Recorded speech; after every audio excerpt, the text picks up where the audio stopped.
The following talk was given at the Insight Meditation Center in Redwood City, California. Please visit our website at audiodharma.org. Welcome. My name is Andrea, for those of you that I've not met before.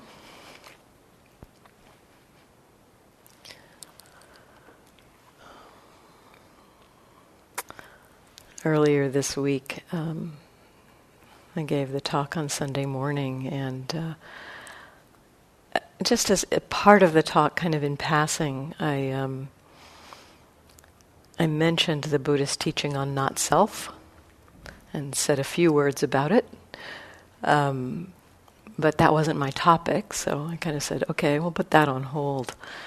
And there wasn't time for questions at the end, and somebody dropped a question into the Dana box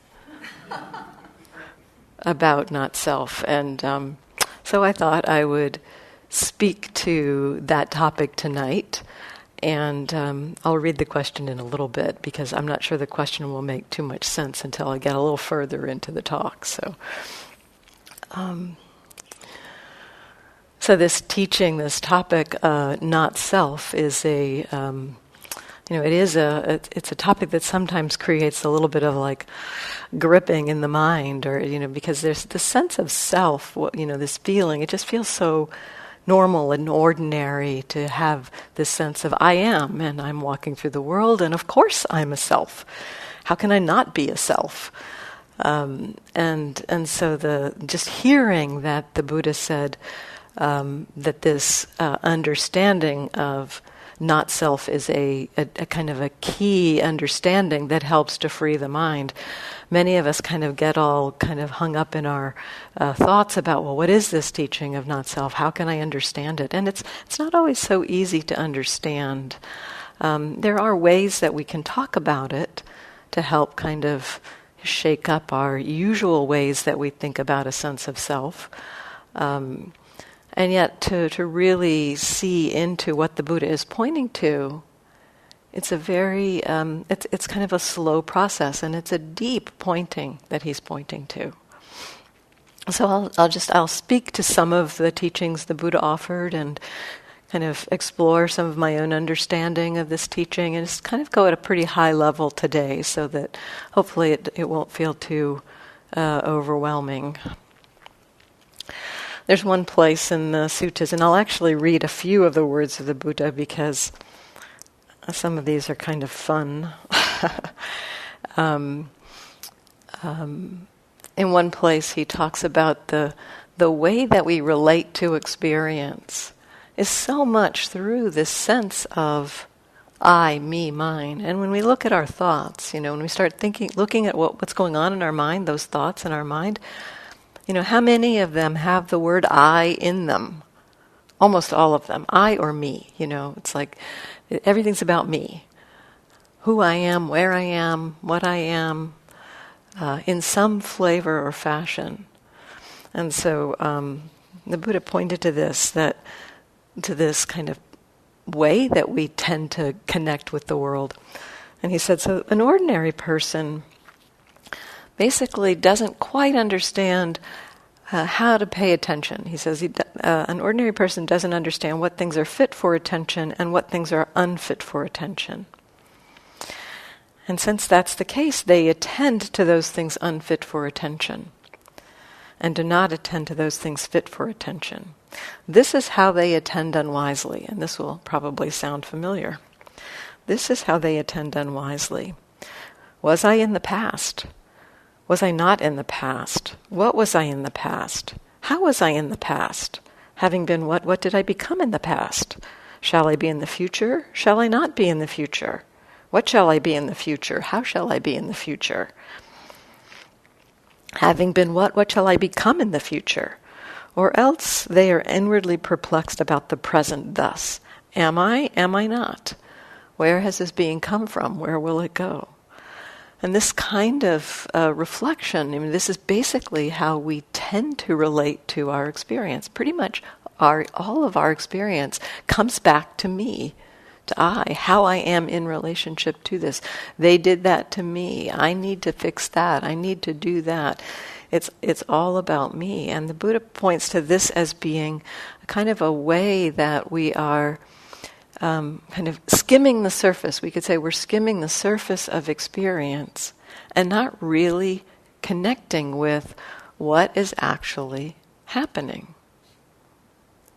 We're thinking about things in terms of how it relates to me instead of being curious about what is this experience? What actually is happening here?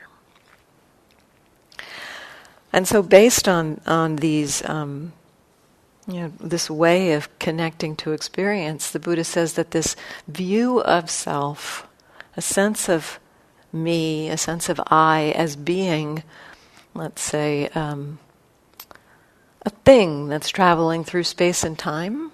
That's often how we think of a sense of self, is that there is, and that's kind of what it feels like intuitively, that there's something stable traveling through space and time. And that, he points to that's basically an incorrect view of what's actually going on. And he pointed also to that particular view, that I am a being going through space and time, is very connected with the ways that we struggle in our lives. I'm not sure I'll be able to pull all of those pieces together, but we'll make some attempts here. So the Buddha pointed to this kind of orientation of I, me, mine, as something that's kind of keeping us skimming the surface and not letting us really connect with what's actually going on. It's like we're living in a view of the way things are instead of what's actually happening, kind of below the level of concepts and views. And then he also pointed to in another conversation, and this is the last. There may be one more sutta excerpt after this, but this he's having a conversation with someone, and this person is asking him the kind of question that we might ask. He says to the Buddha, "Who feels experience?" And the Buddha responds, "That's not a valid question. That's not the way to ask the question. I do not say that one feels. If I were to say that one feels, then that would be a valid question. But instead, perhaps you could ask the question, with what as condition does feeling come to be?" This would be a valid question. And so this points to something very important about our misconception about our experience and a little bit about how we misattribute a sense of self. It's like the person's asking, so who feels? And the Buddha says, the who part of that question is not really relevant or necessary. But there is a more useful question to ask that's, what are the conditions where feeling happens? And he says, with contact as condition, contact with the sense space, so contact with sight, sound, smell, taste, touch, a feeling of pleasant, unpleasant, or neutral comes to be. And so this is a kind of a very specific aspect of feeling that he's talking about here. But that without that contact, with our eyes closed, we don't see sights. We don't experience pleasant, unpleasant, neutral with the sights. We may, be asleep and we're not hearing. We're not taking in the sounds. We're not experiencing the pleasant, unpleasant, neutral aspect of sound at that point. And so the Buddha's pointing to that this experience of feeling is not a thing, or there doesn't actually have to be an imputation of someone who is feeling. There are just conditions. There's this body that has these sense organs. Light hits the eye. There's contact of that, and then there's a feeling that happens. A feeling arises in dependence on conditions. And so this is a beginning of a pointing of really what the misconception around a sense of self is about. We tend to take these processes of our body and mind that happen. I mean, we're human beings, and we go through the world, and our body is designed to receive experience, our eyes designed to receive sight, our ear to receive sound, our brain and our minds are designed to take that in and recognize them, recognize the sight, recognize the sound. We actually don't need to hypothesize that there's a sense of self there. There are these processes at work that are natural processes that happen. And what happens, what we do is we kind of impute or kind of assume that in order for those processes to work, there has to be somebody in charge of them. There's got to be a sense of self. There's got to be a me there doing that or in charge of it somehow. And the Buddha, begins to kind of pull that apart by looking at the various conditions. Just contact, and then there's feeling. Well, this questioner didn't quite get it from that, because the next question, because the next part of this was, with contact as condition, feeling comes to be.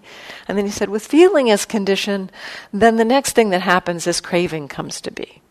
That tends to be what happens. There's something pleasant, we like it, we want it. It's like, this is human. We all recognize this. So something's pleasant, we like it, we want it. So the Buddha's pointing to that just being a conditioned process. Almost habitually, pleasant tends to arouse the craving for having that pleasant thing. But this questioner didn't quite get it. And his next question was, well, then who craves? And the Buddha again responds, that's not a valid question. He says, you should ask, with what as condition does craving come to be? And he said, feeling. With feeling as condition, craving comes to be. And then with craving as condition, we tend to hold on. We tend to cling. And so he just goes through these processes of what we tend to think of as I'm doing something. Like we experience something pleasant. Oh, I want that. I'll get that. I'll have that. I'll hold on to that. And the Buddha just describes this as processes unfolding. And the sense that I'm doing it is kind of,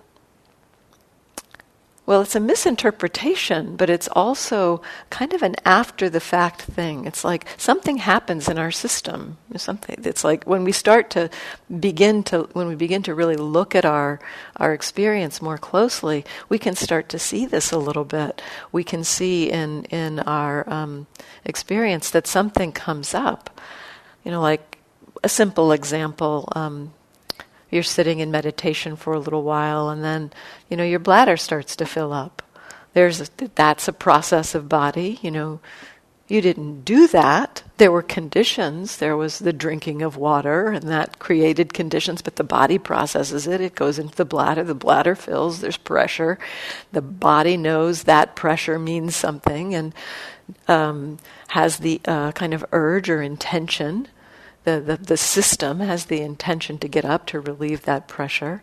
And all of that happens. And conventionally we say, I'm going to use the restroom. And conventionally we say that. But we also have that feeling like I decided to go to the restroom. But sometimes we can start to see that what happened there was that unpleasant pressure, and then this kind of process of an intention arose that's like, take care of that. That actually there are systemic processes that will support taking care of this being without the sense of self. And so, the experience often is something like, there's what happens that we don't see is that there's the arising of this intention to do something, and then we kind of give ourselves credit for that intention. I decided to do that.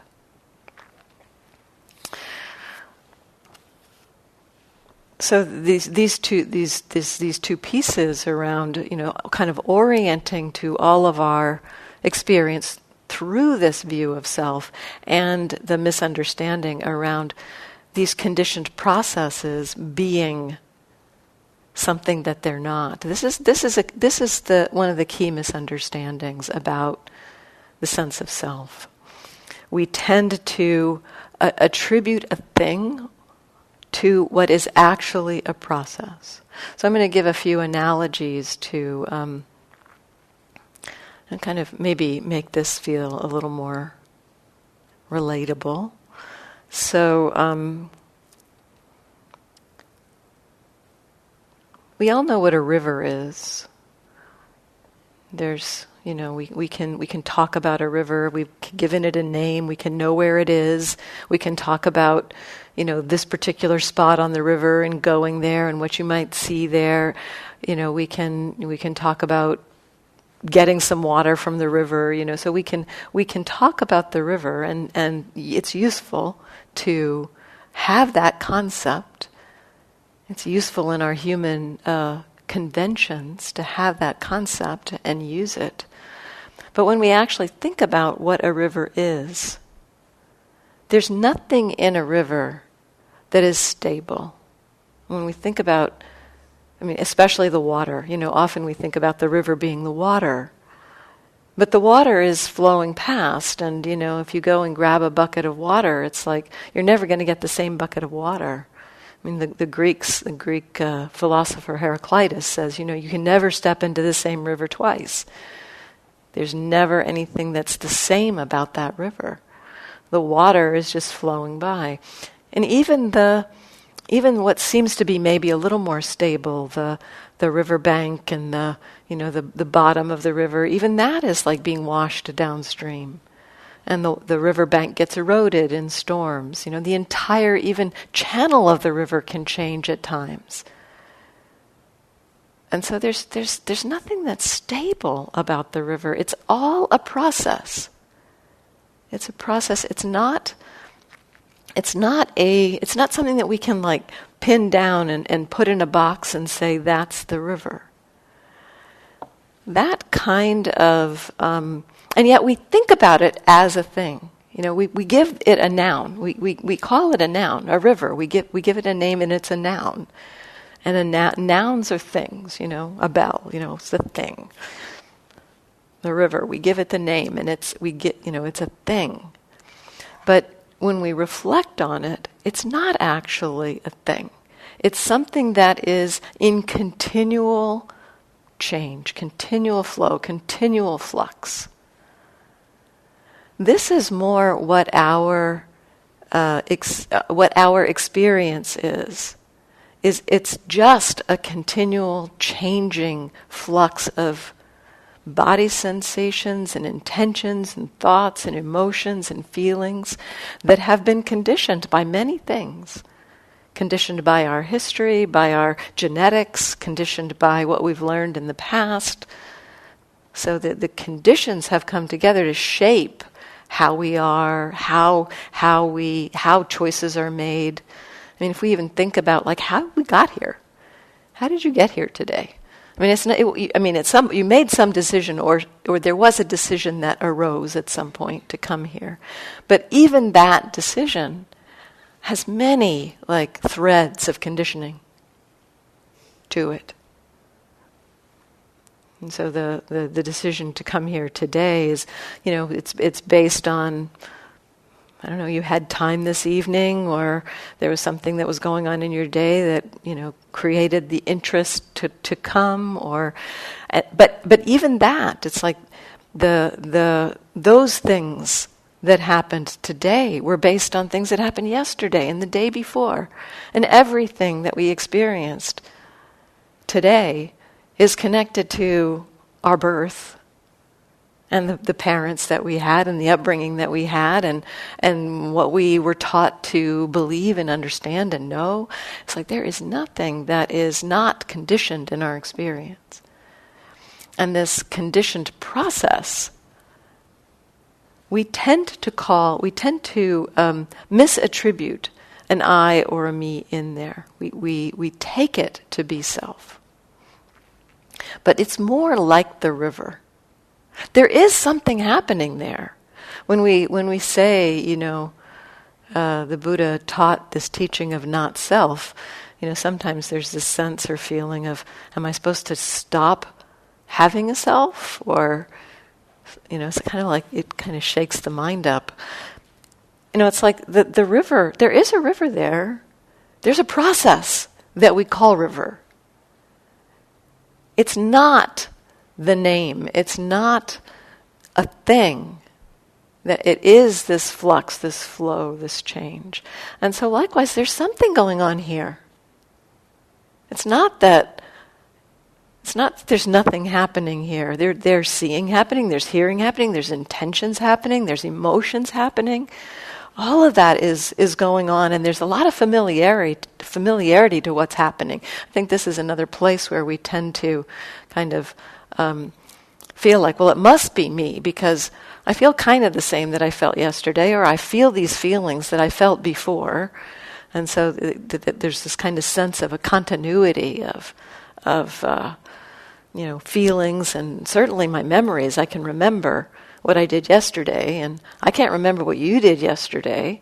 So there's some different process going on here, So there are kind of, we could call each of us our own stream, our own river, our own kind of flow of experience. So there's something happening here. And one of the pieces the Buddha points to is that whatever that is that's happening, we tend to misattribute that to be a thing. We take it to be something that it's not. We take it to be an I or a me or a mine.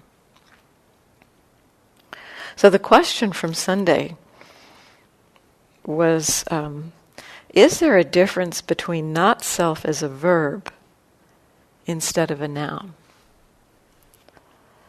And I would say that one of the understandings around not self is a beginning of an understanding that what we take to be self is more of a verb, more of a process. So we could think of it as selfing. Selfing is happening. That kind of an activity of selfing is happening.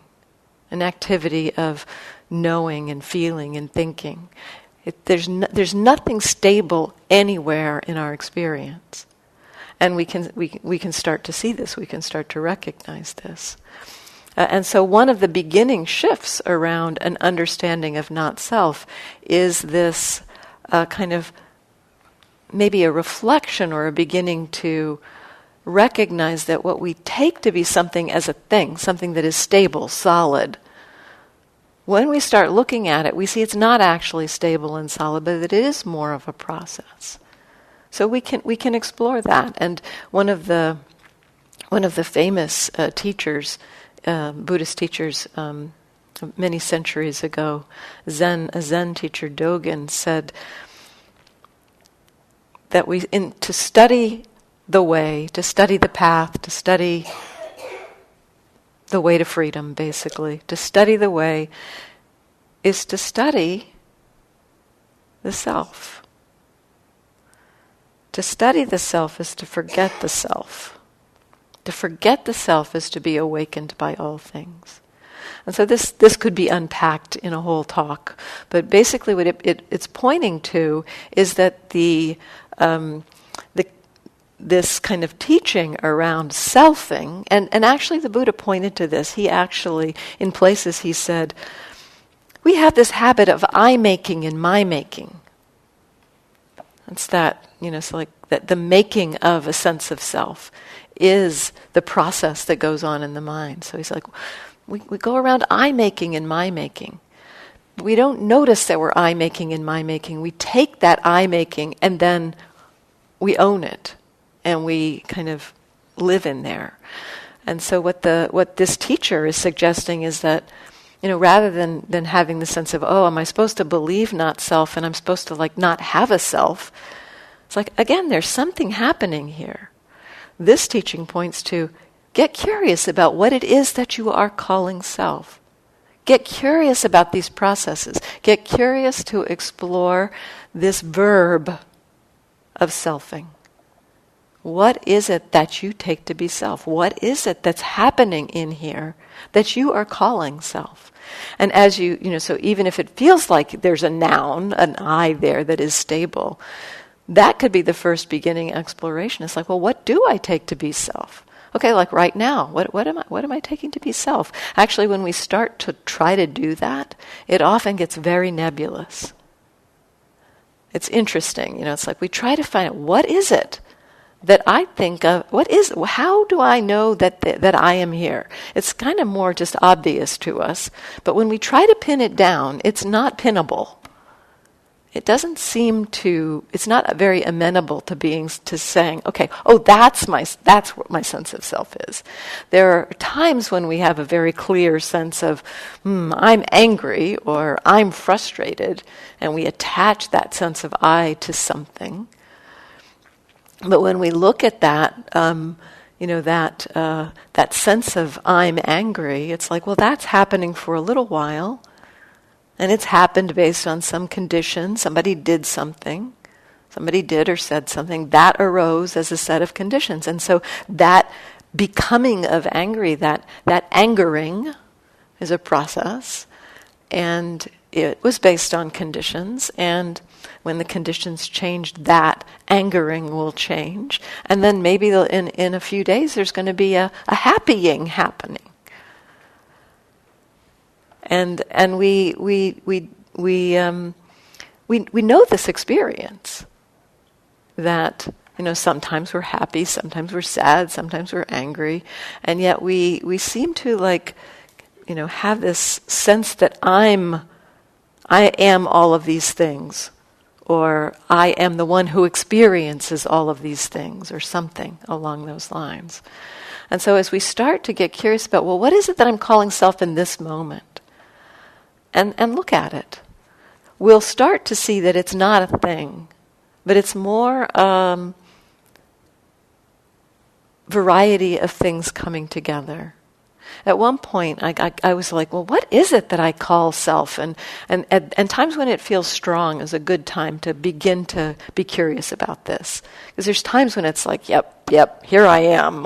Boy, this one's really familiar. And when I had those kinds of feelings, I'd be like, well, okay, what is familiar here?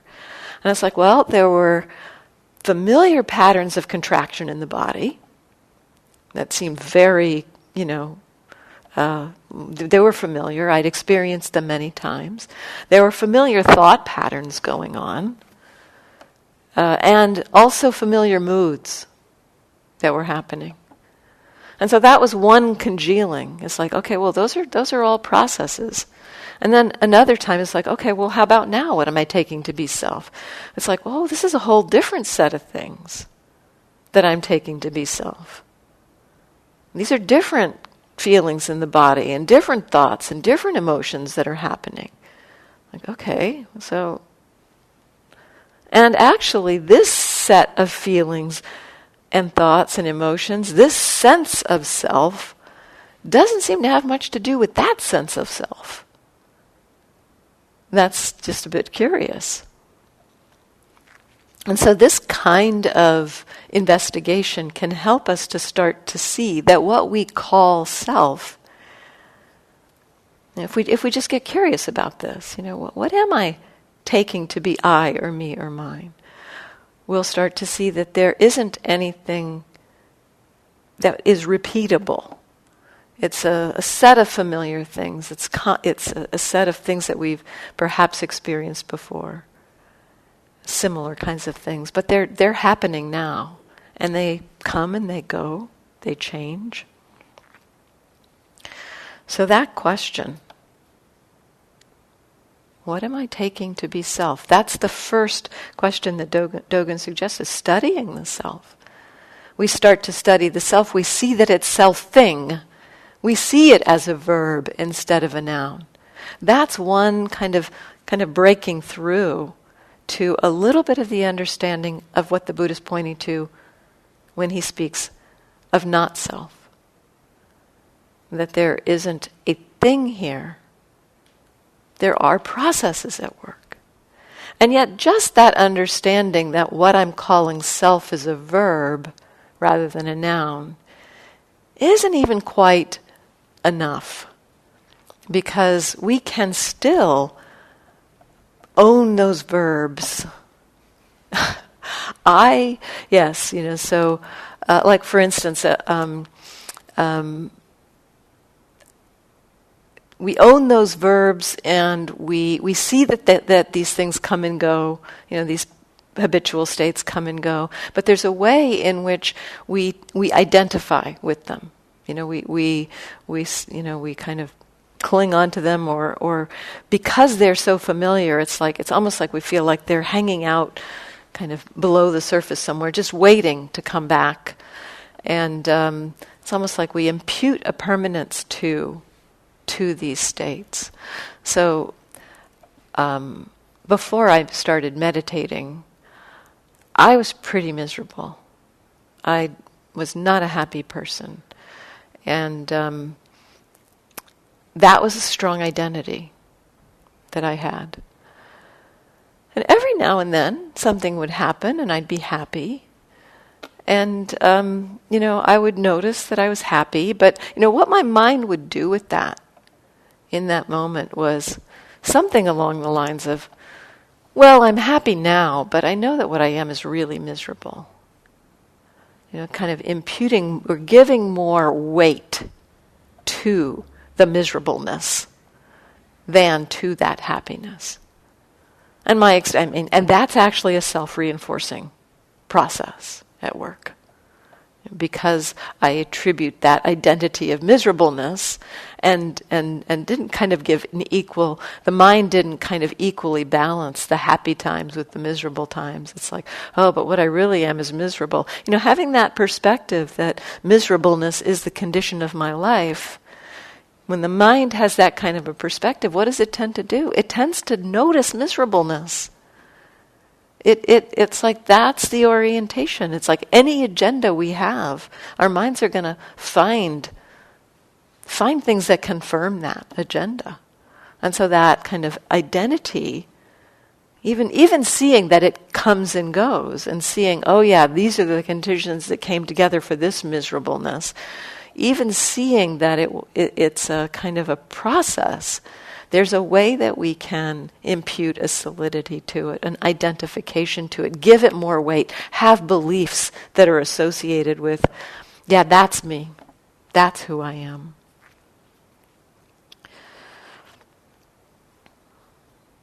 Another piece that's a kind of an important aspect of study around selfing. See where I am time-wise. One thing the Buddha pointed to, a piece that we tend to strongly identify with. There are many ways he talked about that we identify with various aspects of our experience. He pointed to 20 different ways that we identify with our experience, and I'm not going to go through those. But one key piece that he pointed to is a sense that experience is controllable, or that it should be controllable, and that I should be able to control what I'm feeling, what I'm thinking. And there is a way that there are processes that can make decisions. There's an agency that's a part of this human system that, for instance, given that full bladder, that agency, a decision can be made. That agency can make a decision to get up and use the restroom. There's not necessarily an I there. There's not, it's just, this is the process of the way our system kind of takes care of us.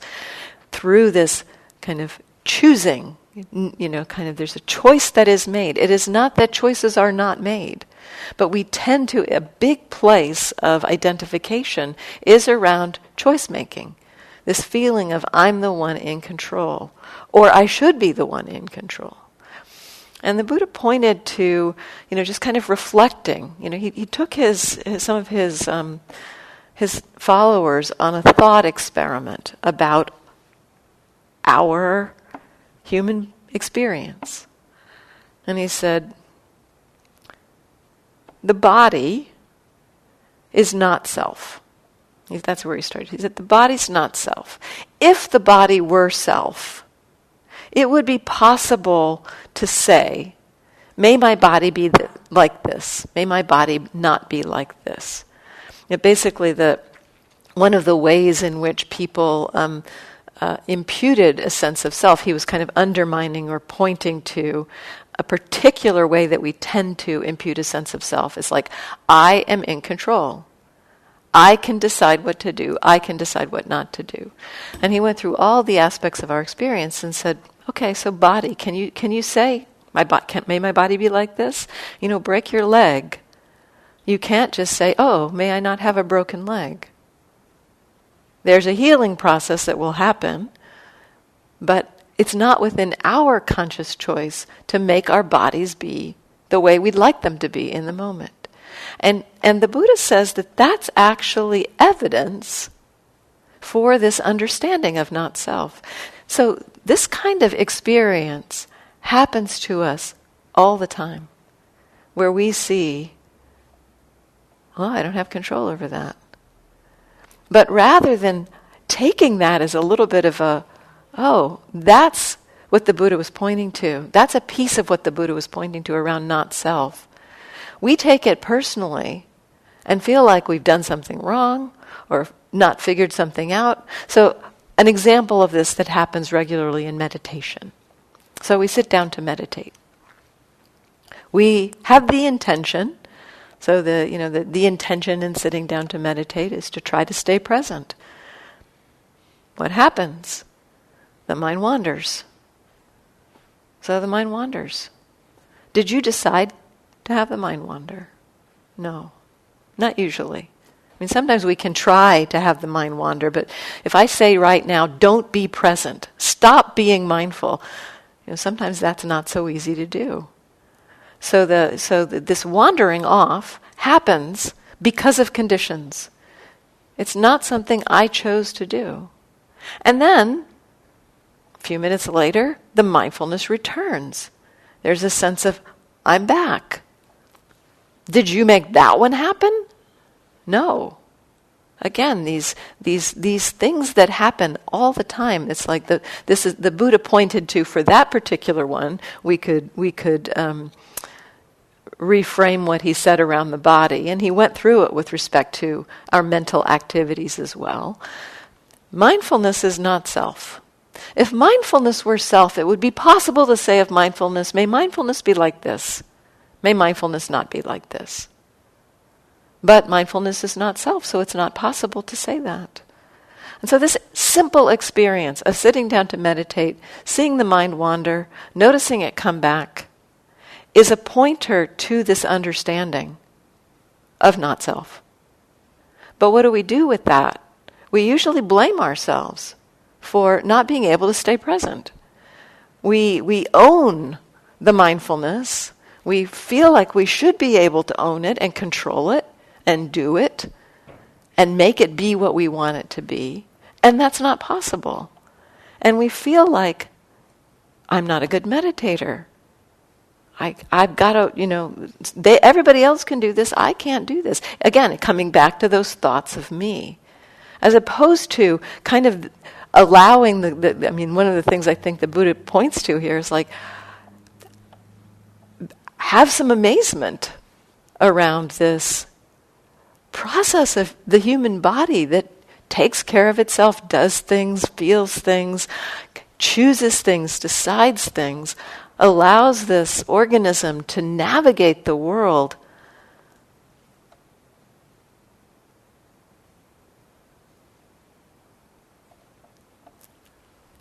This understanding or this teaching, there's so many things that happen in our day that are evidence for this truth that the Buddha is pointing to. But instead of receiving it as a pointing to truth, we feel like we've done something wrong. So this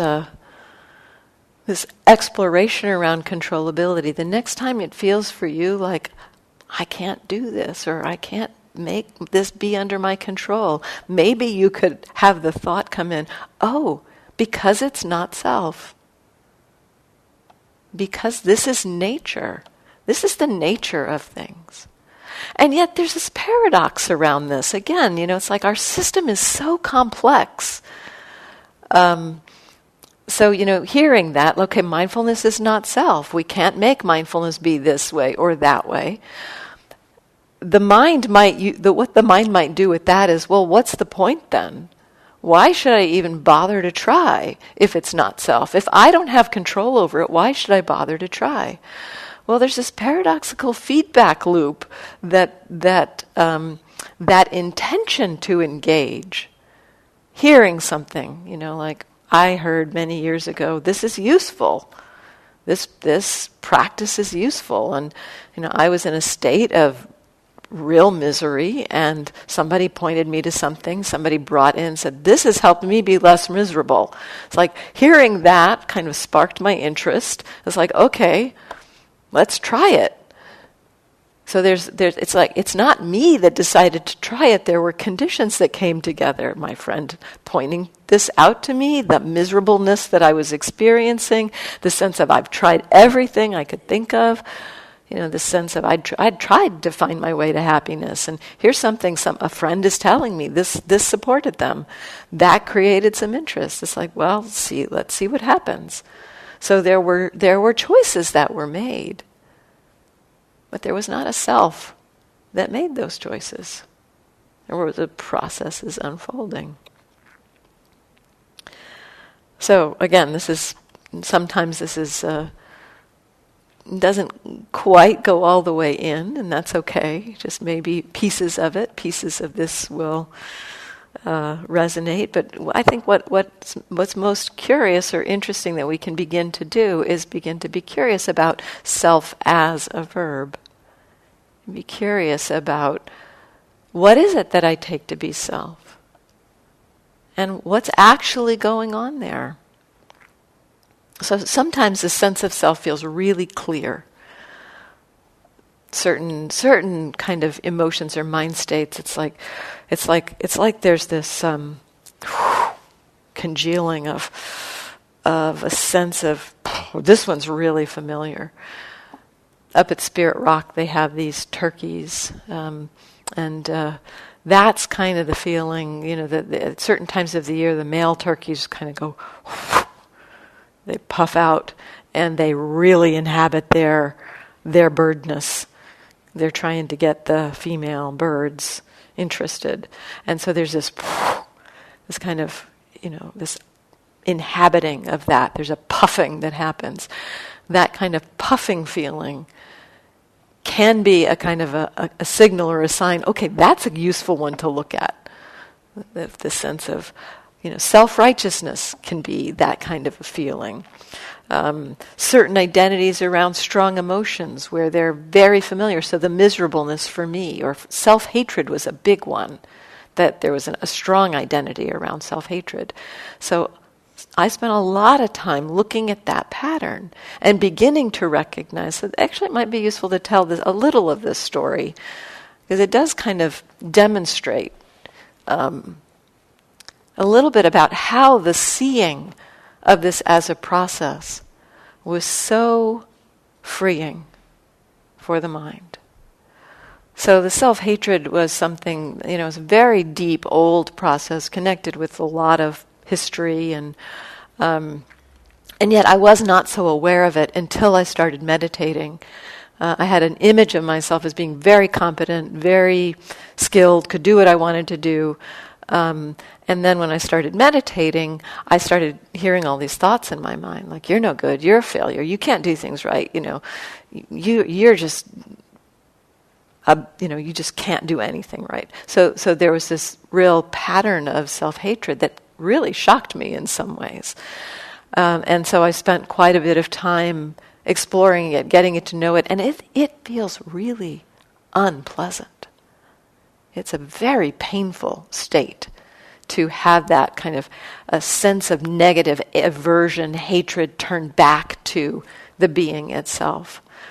And so it was hard to watch. It was hard to be with. At times I had to not be with it. I had to practice with, setting it aside and, exploring, can I find some compassion here? Can I, just not let that be where I'm focusing right now? So many, many strategies that I worked with in exploring this pattern over several years.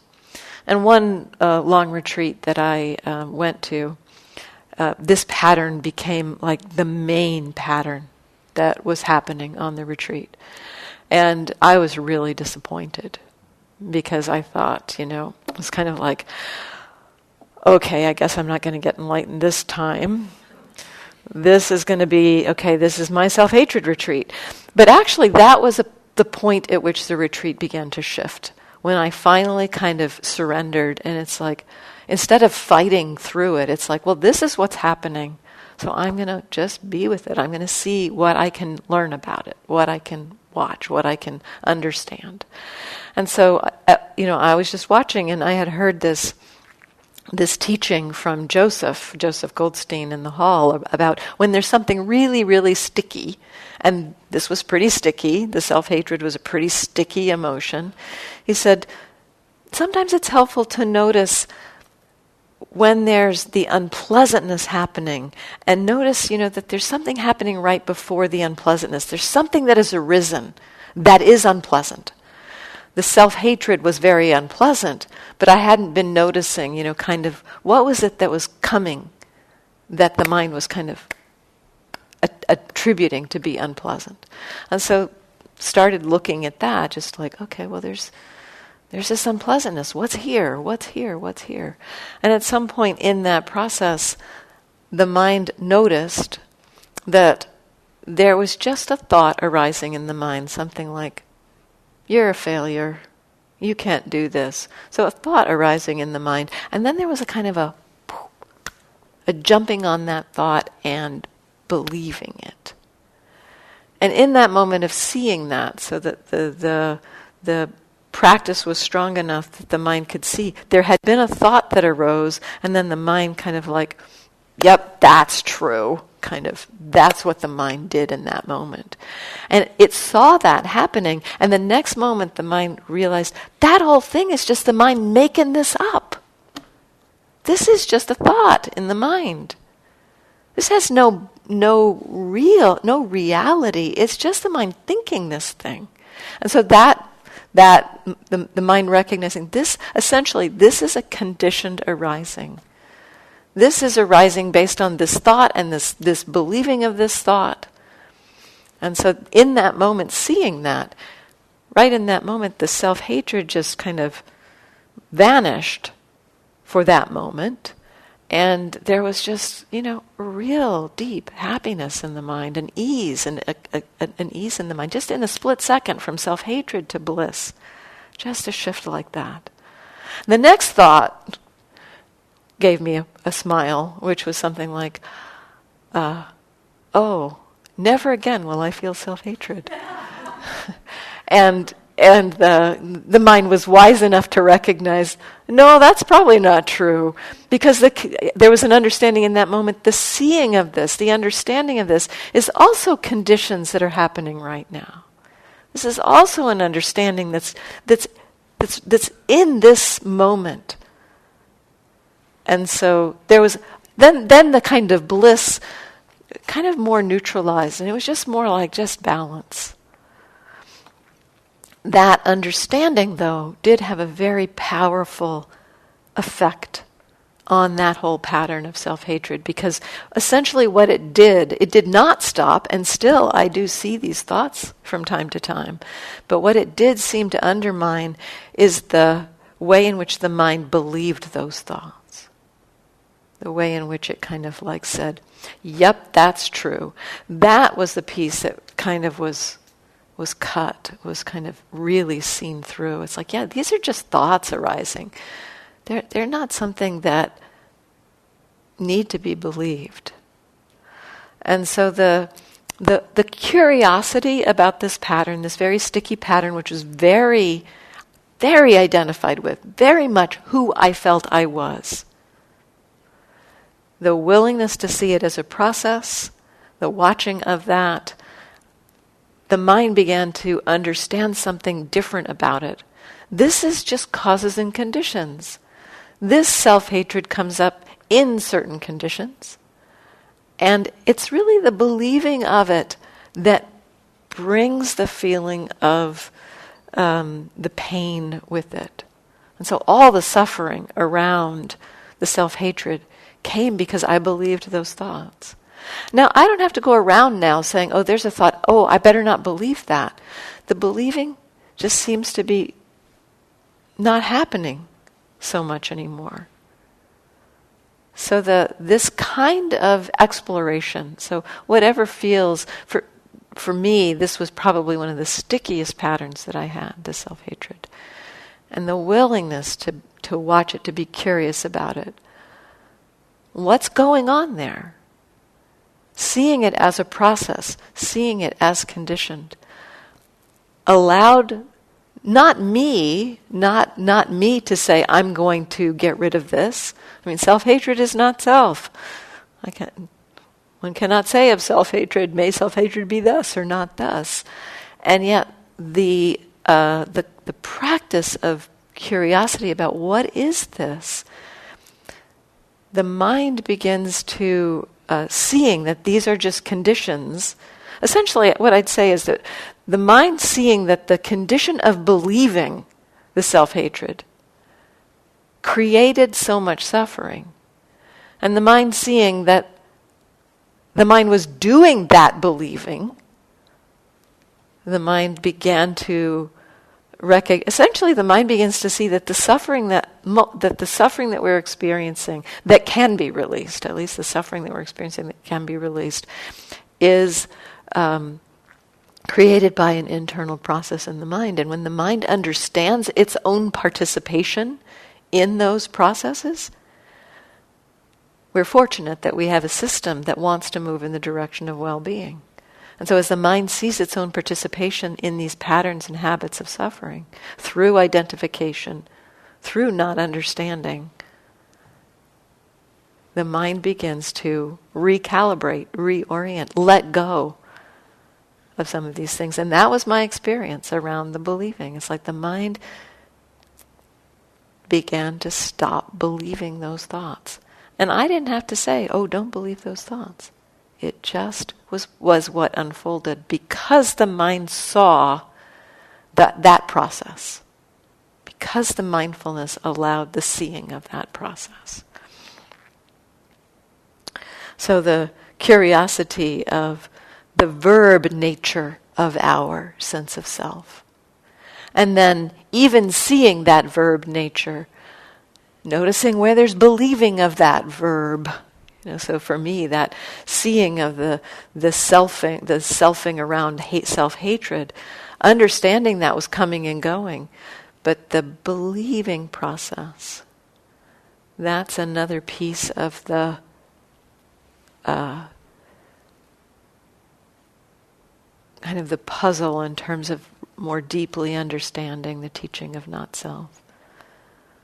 We could still believe that these verbs are who we are. And they are just processes at work. So, I'm sorry there's not time for questions. But it's time to stop, so thank you. And I'm happy to stay for a couple minutes if somebody has something they want to ask, just privately. So, thank you.